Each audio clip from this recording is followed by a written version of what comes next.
ساس کے کمرے سے باتوں کی آواز آ رہی تھی۔ میں نے تھوڑا سا دروازہ کھول کر دیکھا، ایک لڑکی اور ایک عورت بیٹھی ہوئی تھی۔ میں نے پہلے ان لوگوں کو نہیں دیکھا تھا۔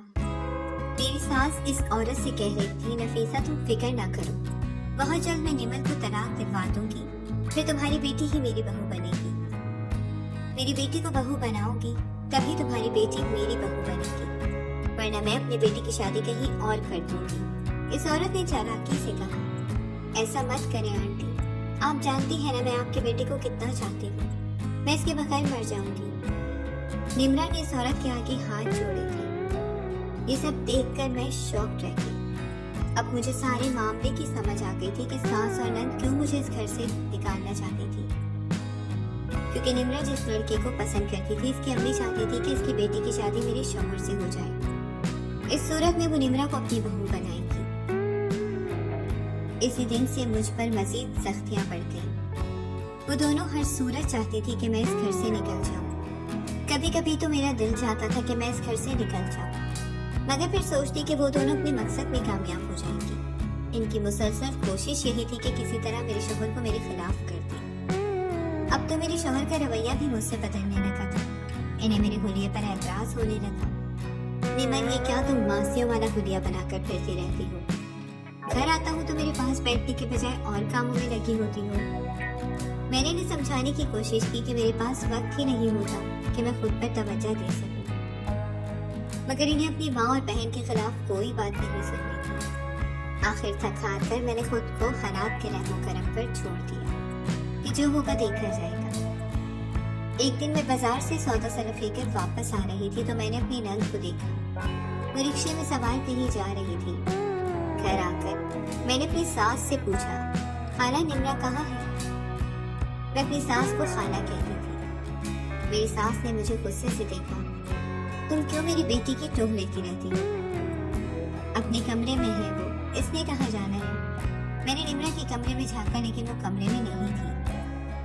میں الجھتی ہوئی کچن میں چلی آئی اور کھانا بناتے ہوئے سوچنے لگی کہ میری ساس جھوٹ کیوں کہہ رہی ہے، نمرا گھر پر نہیں تھی۔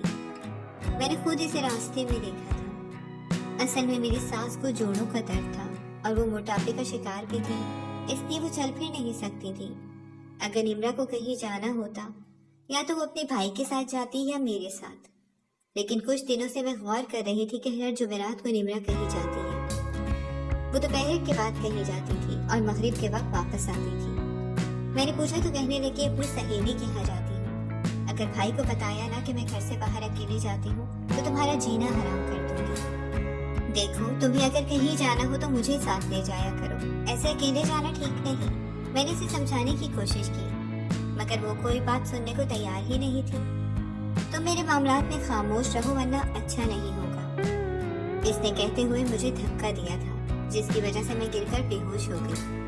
ہوش میں آئی تو میں اسپتال میں تھی۔ ڈاکٹر نے مجھے حاملہ ہونے کی خوشخبری سنائی۔ میرے شوہر بہت خوش ہوئے تھے۔ انہوں نے اپنے رویے کی معافی مانگی۔ گھر آ کر انہوں نے میرے لیے ایک ملازمہ کا انتظام کر دیا اور کہا کہ گھر کا کوئی کام نہ کرو۔ نمرا اپنے بھائی کو دکھانے کے لیے اوپر سے میرا خیال رکھتی تھی مگر اندر سے ابھی تک وہ مجھ سے بغض رکھتی تھی۔ ایک دن میں نے اپنی ساس اور نند کو باتیں کرتے ہوئے سنا۔ وہ میرے خلاف سازش کر رہی تھی۔ نمرا کہہ رہی تھی، امی اب تو وہ ماں بھی بننے والی ہے، بھائی کبھی اسے نہیں چھوڑیں گے، ہم کیا کریں گے؟ میری ساس اسے کہنے لگی کہ تم فکر نہ کرو، کچھ نہ کچھ بندوبست کر دیں گے، تم ایسا کرو اس سے اپنا رویہ ٹھیک کرو اور اسے کھانے میں کچھ ملا کر دیتی رہو۔ میں نے اپنے شوہر کو دبے لفظوں میں خبردار کرنے کی کوشش کی۔ مجھے اس گھر میں خطرہ ہے مگر انہیں اپنی ماں اور بہن پہ پورا بھروسہ تھا کہ وہ کچھ نہیں کریں گی۔ میرا سارا وقت خوف میں گزرنے لگا۔ اب اس کا رویہ مجھ سے اچھا ہو گیا تھا۔ اکثر وہ میرے لیے کچھ نہ کچھ بنا کر لے آتی، میں اس کے سامنے مسکرا کر وہ چیز رکھ دیتی تاکہ اسے شک نہ ہو اور بعد میں وہ چیز ضائع کر دیتی۔ وہ پوچھتی تو میں کہتی ہاں میں نے کھا لیا تھا، جس سے وہ مطمئن ہو جاتی۔ میری نند اب بھی ہر جمعرات کہیں جاتی تھی۔ میں نے اپنے شوہر کو کہا تھی مگر وہ لاپرواہی سے ٹال گئے کہ اپنی سہیلی کے گھر ہی جاتی ہوگی، جانے دو کچھ نہیں ہوتا۔ ایک جمعرات کو وہ پھر سہیلی سے ملنے کا کہہ کر گھر سے نکل گئی۔ مجھے شک تھا کہ وہ اسی لڑکے سے ملنے جاتی ہوگی جسے وہ پسند کرتی ہے۔ آخر سہیلی کے گھر ہر ہفتے تو نہیں جایا جاتا۔ میں نے اس راز تک پہنچنے کا فیصلہ کیا اور اس کا پیچھا کرنے کا سوچا۔ وہ گھر سے نکلی تو میں بھی چوری چوری نکل آئی۔ سڑک پر آ کر اس نے رکشہ لیا، میں نے بھی ایک رکشہ روک لیا۔ رکشے والے کو اس کا پیچھا کرنے کو کہا۔ 10 منٹ بعد ایک گندے سے علاقے میں آ کر وہ رکشے سے اتری اور ایک جانب چل دی۔ میں بھی احتیاط سے اس کا پیچھا کرنے لگی۔ وہ 5 منٹ تک چلنے کے بعد ایک دروازے کے آگے رکی اور دروازہ کھول کر اندر چلی گئی۔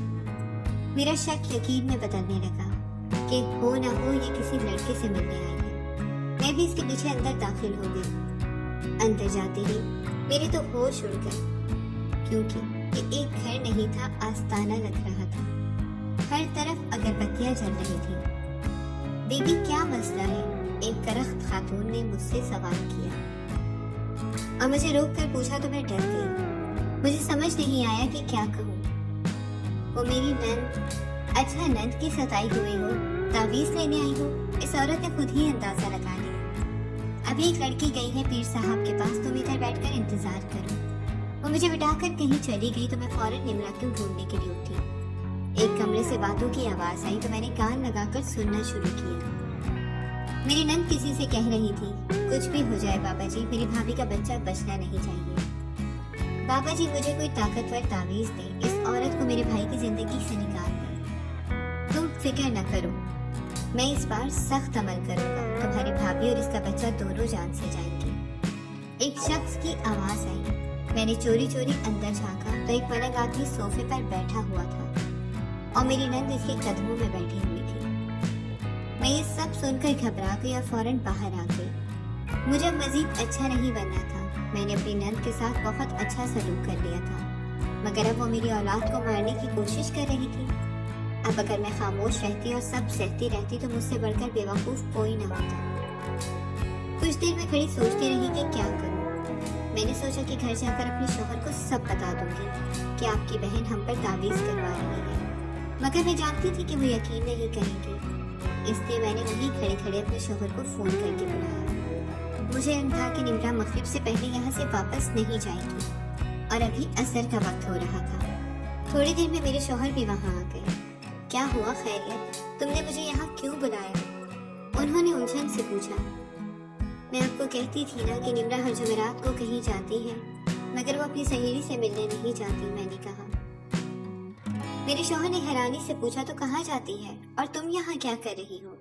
میں نے جواب دیا، اگر میں بتا دیتی کہ وہ کہاں جاتی ہے تو آپ یقین نہ کرتے، خود اندر چل کر دیکھ لیں وہ کہاں آتی ہے۔ میں اپنے شوہر کا ہاتھ پکڑ کر اسے آستانے کے اندر لے گئی۔ اتنی دیر میں وہاں اور بھی عورتیں آ چکی تھیں۔ میں نے ایک کمرے کی طرف اشارہ کیا کہ نمرا وہاں موجود ہے۔ میرے شوہر نے ایک جھٹکے سے دروازہ کھولا۔ وہاں نمرا ابھی تک اس بابا کے ساتھ موجود تھی۔ وہ اپنے بھائی کو دیکھ کر گھبرا گئی۔ اس نے کچھ کہنے کی کوشش کی، مگر میرے شوہر نے آگے بڑھ کر اس کے منہ پر تھپڑ مارا اور اسے کھینچتے ہوئے وہاں سے باہر لے آئے۔ گھر آ کر انہوں نے اس بات کو بہت جھٹکا اور اس کا گھر سے نکلنا بند کر دیا۔ نمرا کی ساری حقیقت میرے شوہر کے سامنے آ چکی تھی، اس لیے بہت جلد انہوں نے اس کا رشتہ طے کیا اور اسے گھر سے رخصت کر دیا۔ میرے سر سے خطرے کی تلوار ڈل گئی تھی۔ مجھے اب بھی ڈر تھا کہ کہیں وہ دوبارہ مجھ پر جادو نہ کرے، اس لیے میں نے نماز اور قرآن کی پابندی شروع کر دی۔ میری عادت بن گئی کہ روزانہ سونے سے پہلے سورہ بقرہ کی آیت پڑھتی اور ماؤس 3 پڑھ کر سوتی تھی۔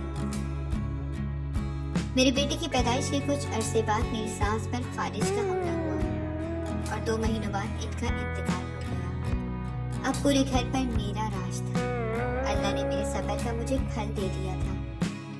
اگر میں اس دن نمرا کا راز فاش نہ کرتی تو آج میرے پاس جو نعمتیں تھیں وہ نہ ہوتی۔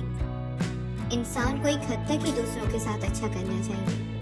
جہاں آپ کو لگے کہ اب مزید خاموشی آپ کا سکون اور گھر توڑ دیتی، وہی خاموشی توڑ دینی چاہیے اور اپنے حق کے لیے لڑنا چاہیے۔